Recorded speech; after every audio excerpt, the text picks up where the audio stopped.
Even if I'm dead, nobody will go upstairs. Elvis's room and my mother's room are not part of the tour, so we would stay upstairs and have to wait, basically. We'd get stuck. Graceland is one of the most famous homes in the world, attracting hundreds of thousands of visitors every year.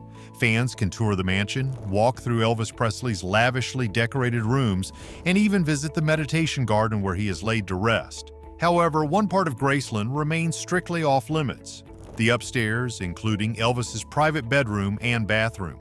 For decades, the second floor has been shrouded in mystery, with only a select few ever granted access.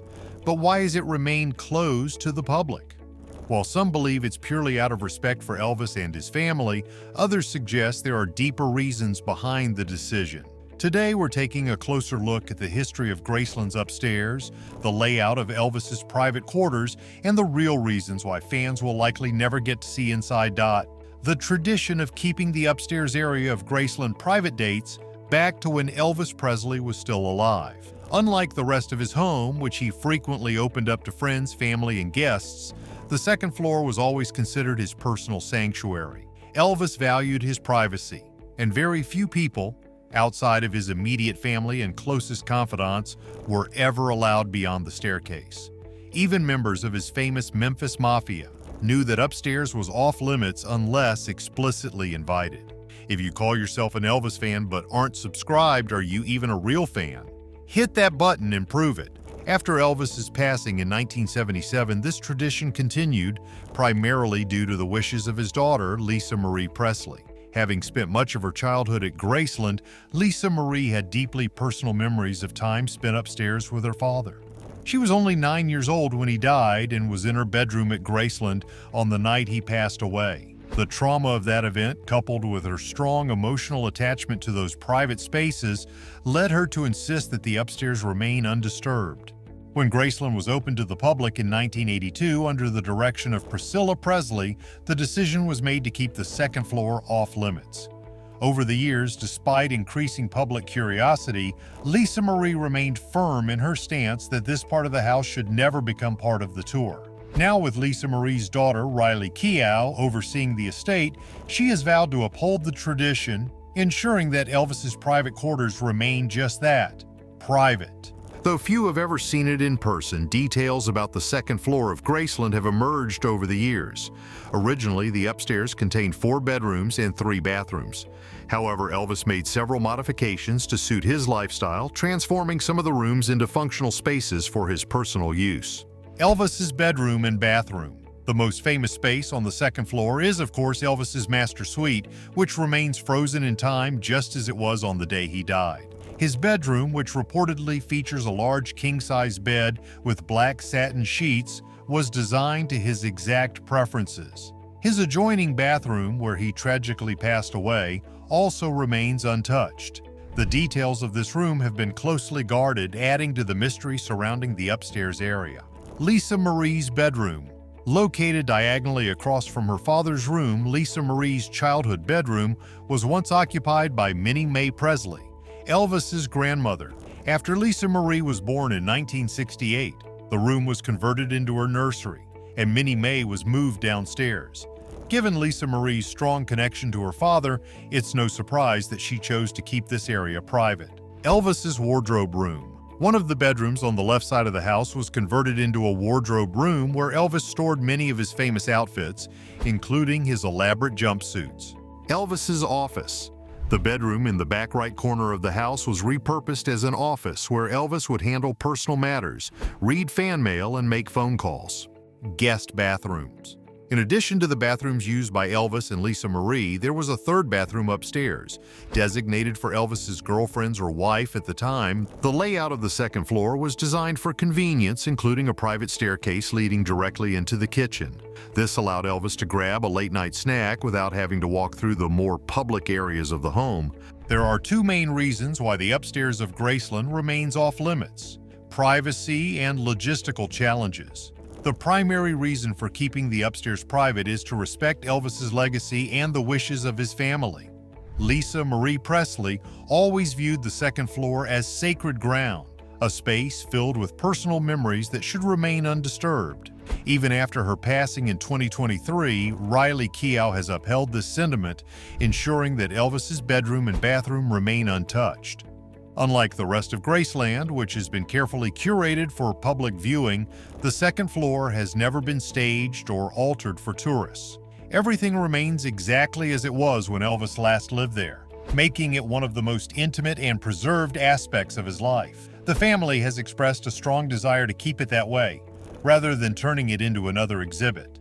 Beyond the emotional and personal reasons, there are also practical challenges that make opening the second floor to the public nearly impossible. According to the official Graceland guidebook, the layout of the upstairs hallway and rooms is not conducive to handling large groups of visitors. Unlike the spacious downstairs rooms, the upstairs is much more compact, with narrow hallways that would make crowd control difficult. Additionally, Graceland receives hundreds of thousands of visitors each year. Accommodating such a high volume of people upstairs would require significant modifications to the original structure, including widening hallways and adding safety measures. Since the Presley estate is committed to preserving Graceland as close to its original state as possible, making such drastic changes is out of the question. Furthermore, there are security concerns. The upstairs area houses some of Elvis's most personal belongings, including his wardrobe, books, and furniture. Allowing public access would increase the risk of damage or theft. By keeping the second floor private, the estate ensures that these items remain preserved exactly as Elvis left them. The decision to keep the upstairs at Graceland off limits is a combination of respect for Elvis's legacy and practical concerns. While many fans would love the opportunity to see the space where the king of rock and roll spent his most private moments, it is unlikely that this area will ever be open to the public. Instead, it remains a time capsule of Elvis's final years, known only to a select few who have been granted access over the decades. For those who had the rare privilege of spending time upstairs at Graceland, the space was more than just a part of the house. It was where Elvis could truly be himself. Unlike the grand, carefully decorated rooms downstairs, the upstairs was his personal retreat, where he felt most comfortable and at peace. Lisa Marie Presley often spoke about the deep emotional connection she had to the second floor. She described it as a place of warmth and closeness where she spent cherished moments alone with her father. In a 2012 interview, she reflected on what it felt like to return to Graceland as an adult. "I'm always really happy when I'm here. It always reminds me of when I was the happiest in my life. It just brings me right back to that time." Lisa Marie was just 9 years old when she lost her father, and she was actually inside Graceland the night he passed away. In a later interview, she recalled the heartbreaking moment she realized something was wrong. "I was in my room, which was right next to his bathroom, so I knew something was very wrong. I could hear the commotion, and I was a wreck. I was a mess, but I was also confused because I was so upset before." These deeply personal memories played a major role in her decision to keep the upstairs private. To Lisa Marie, this was not just another part of the house. It was a sacred place where she could still feel her father's presence. Her daughter, Riley Keough, also shared fond memories of visiting Graceland as a child. Unlike tourists who see the mansion as a museum, Riley experienced it as a home, filled with family gatherings and traditions. She recalled how, during her visits, the house was full of life with relatives and cousins running around. One of her most vivid memories was her mother taking her through the kitchen and telling her to go say hello to Aunt Delta, Elvis's aunt, who lived in Graceland until her passing in 1993. Elvis's Aunt Delta was a unique character in the Presley family. She moved into Graceland in 1967 and remained there even after Elvis's death. She once recalled how, after her husband suffered a heart attack, Elvis insisted that she move into the mansion permanently. She stayed there for over 25 years, looking after Elvis's beloved dog Edmund. After his passing, while the upstairs remains untouched, the downstairs of Graceland has gone through multiple transformations over the decades. Elvis had a bold sense of style and was never afraid to experiment with interior design. His taste evolved throughout the years, reflecting different eras of his life and career. One of the most dramatic changes came in the early 1970s when Elvis's girlfriend, Linda Thompson, was given free rein to redecorate several rooms. She worked with local Memphis designer William Eubanks to transform the pool room and TV room, giving them a distinctive 1970s flair. Linda also played a role in designing the now famous Jungle Room, which was originally just Elvis's den. She later recalled how Elvis wanted the room to feel like a lush Hawaiian retreat, complete with green shag carpeting on the floors, walls, and even the ceiling. He was like a little boy in so many ways. He told me, "Honey, I want to feel like there's moss growing on the floor, up the walls, and on the ceiling." And I said, "Okay, you got it." The most controversial change, however, was the switch to a bold red color scheme in the living room and dining room. Before 1974, these rooms featured a classic blue and white design, but Linda worked with Eubanks to bring in heavy red draperies, deep red carpeting, and dramatic gold accents. Though the look was undeniably striking, not everyone approved, including Elvis himself. Elvis's Aunt Delta later revealed that after the red decor was installed, Elvis wasn't completely satisfied with the outcome. Elvis really didn't like all that red after it was put up. He started using the back stairs so he didn't have to see it. Despite his mixed feelings, Elvis kept the red theme until his passing. When Graceland was opened as a museum in 1982, Priscilla Presley made the decision to restore the living room to its original blue and white aesthetic, closer to how it looked when Elvis first moved in. Many fans debate whether the house should have been preserved in its 1970s state, reflecting Elvis's final years, or if the restoration to its earlier design was the right call. Regardless, certain rooms, like the Jungle Room, have remained almost exactly as they were when Elvis last lived there. The secrecy surrounding the upstairs at Graceland, the personal memories tied to the space, and the ever-changing decor of the mansion all point to several major themes in Elvis's story and legacy. Elvis Presley was one of the most famous people in the world, yet he craved privacy more than anything. The contrast between his highly public life and the personal sanctuary of the upstairs floor highlights his need for a retreat from fame. Even at the height of his career, he kept his private quarters off limits, reinforcing the idea that this was where he could truly relax and be himself. The decision to keep the upstairs closed to the public even after his death shows a continued respect for that privacy. For Lisa Marie Presley, Riley Keough, and other members of the Presley family, Graceland was not just a historic site, it was home. The deep emotional connection they have to the mansion, particularly the upstairs, is a reminder that beyond the legend of Elvis, there was a real family that lived, loved, and experienced loss within those walls. Elvis Presley's personal style and taste in home decor evolved dramatically over the years, reflecting not only changing design trends, but also his shifting lifestyle, artistic influences, and personal preferences. Graceland, his beloved Memphis home, served as a canvas where he expressed his unique vision of luxury, comfort, and self-indulgence.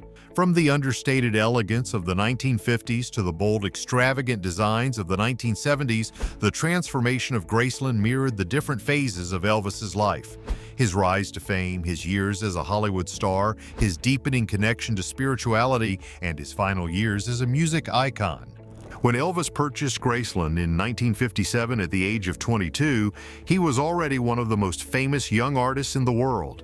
His early style was heavily influenced by the refined, polished aesthetic of the 1950s, a time when mid-century modern design and Hollywood glamour were at their peak. At this stage in his life, Elvis was still a Southern boy at heart, but he had also been exposed to the luxurious lifestyles of movie stars and musicians in Los Angeles, inspiring him to create a home that balanced elegance with comfort.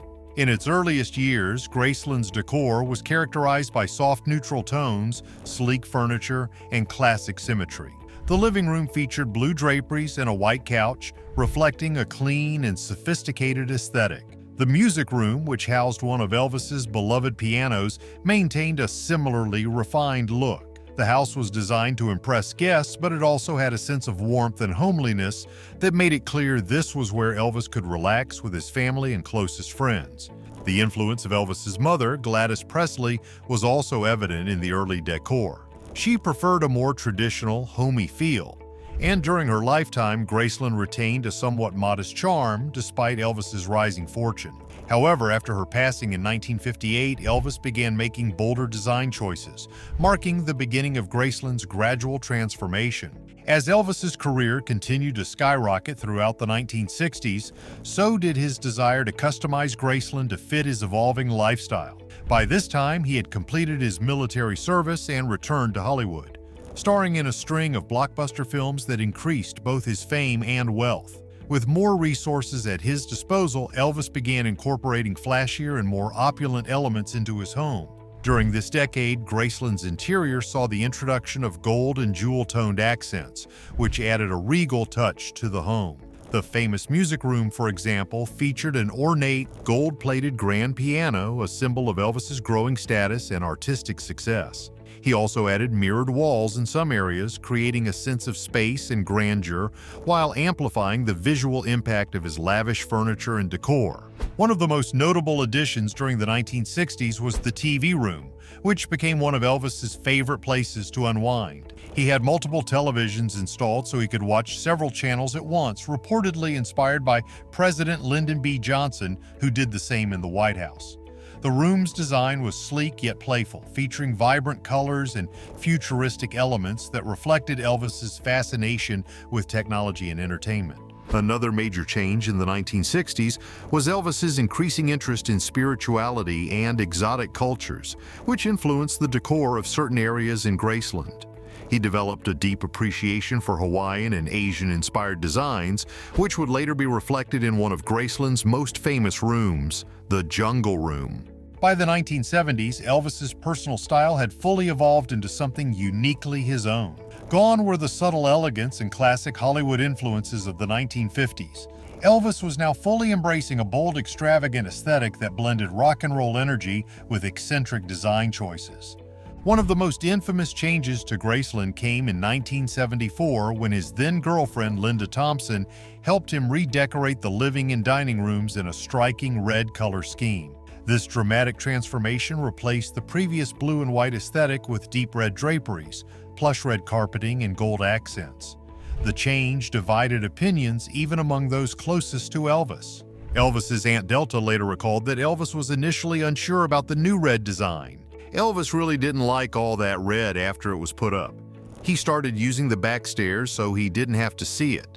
Despite his mixed feelings about the red decor, he left it in place until his passing in 1977. When Graceland was opened as a museum in 1982, Priscilla Presley made the decision to remove the red theme and restore the living and dining rooms to a more classic blue and white look, closer to what was originally in place when Elvis moved in. Perhaps the most iconic example of Elvis's evolving taste in the 1970s was the Jungle Room.